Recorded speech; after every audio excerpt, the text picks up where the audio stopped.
Welcome back, guys, to my 7-round NFL mock draft. We're well underway here with picks 1 through 10 in the book. This video is for picks 11 through 20 in the first round. You'll notice, a lot of traditional teams in the mix here from 11 through 20 that have defined needs. You combine those traditional powers with young teams on the rise looking to fill needs. And we start at pick 11 with the Tennessee Titans, and Ken Whisenhunt in as the new coach in Tennessee. He brings with him Ray Horton, who runs a hybrid 4-3-3-4 defensive scheme, and I think Anthony Barr, the outside linebacker from UCLA, is a perfect fit for that scheme.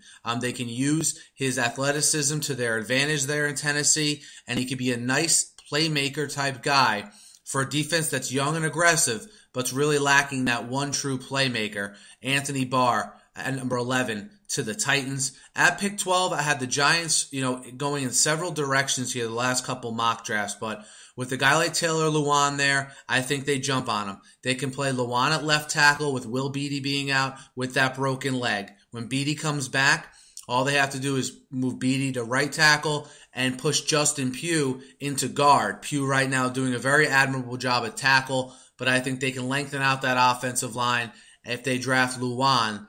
Number 12 overall. The Rams are up next. It's their second pick in the top 13. I had them going Clowney at number 2.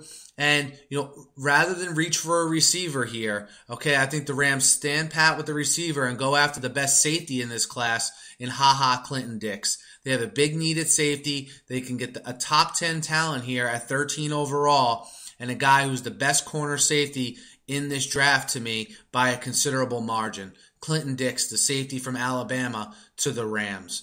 At pick 14, again, the Bears, a team with several needs on the defensive side of the ball. Most glaring to me is defensive tackle. Aaron Donald, the defensive tackle from Pittsburgh. Look, no one could stop the guy in college. No one could stop the guy at the Senior Bowl. And 285 pounds, he ran a 4.640. So to me, Aaron Donald from Pittsburgh, proven guy, can step in right away and solidify one tackle spot for the Bears. So that's why I think he's a no-brainer really for the Bears here at pick 14. Pick 15, again, a traditional power with usually a good defense that has several needs on that side of the ball. Darqueze Dennard, the cornerback from Michigan State, fits the Steelers from a on-field standpoint, from the way he goes about his business, as far as being aggressive. I think he'll fit nice with that Dick LeBeau defense and be a guy who can be hopefully a shutdown corner like they've had in Ike Taylor there for over a decade in Pittsburgh. At pick 16, we have the Dallas Cowboys, and rather than reach for a defensive tackle here, I think they take the best pass rusher left in Kony Ealy, the defensive end from Missouri. Ealy's a guy who can complement DeMarcus Ware very well, can hopefully take over in Ware's shoes. I know that's asking a lot when Ware eventually moves on, but the best pass rusher, Kony Ealy, defensive end from Missouri, to the Cowboys here at pick 16.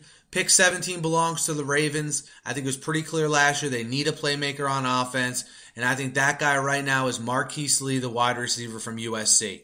Lee is a guy who underperformed last year but had a great 2012, won the Biletnikoff Award, and I think he can return back to that form, after struggling in 2013 and be a true value here for the Ravens at 17. At pick 18, the Jets are in a similar situation. They need to get more talent on offense, plain and simple. And rather than reaching for a receiver, Eric Ebron, the tight end from North Carolina, the best tight end in this class, the best playmaking tight end in this class, is there for them at 18. I think they should jump on him. He'll be a mismatch nightmare for linebackers and safeties in that AFC East for years to come, and for the whole league for that matter. Eric Ebron, the tight end from North Carolina, to the Jets. Pick 19 belongs to the Dolphins, and when your quarterback gets sacked 58 times in one season, it stands to reason you're going to probably spend your first-round pick somewhere on that line. Zack Martin, the offensive tackle from Notre Dame, makes too much sense here for the Dolphins. He's a guy that can move into guard if you need him to down the line, and can play either tackle spot. So because of that versatility, I think Zack Martin makes a lot of sense for the Miami Dolphins here at pick number 19. And lastly for this video, guys, pick number 20 to the Cardinals. Look, they need to get younger on the defensive side of the ball at the linebacker position, specifically on the outside. Abraham had a good season for them last year, but it's not going to last forever.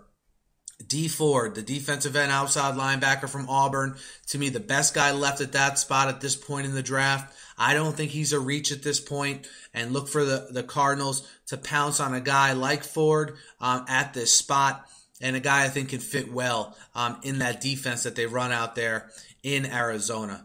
Guys, that's picks 11 through 20 here of my mock draft. I'll be following up with a video for picks 21 through 32 of the first round as well. Be sure to subscribe to my channel here on YouTube, guys. It's completely free. Be sure to also catch me on Twitter as well.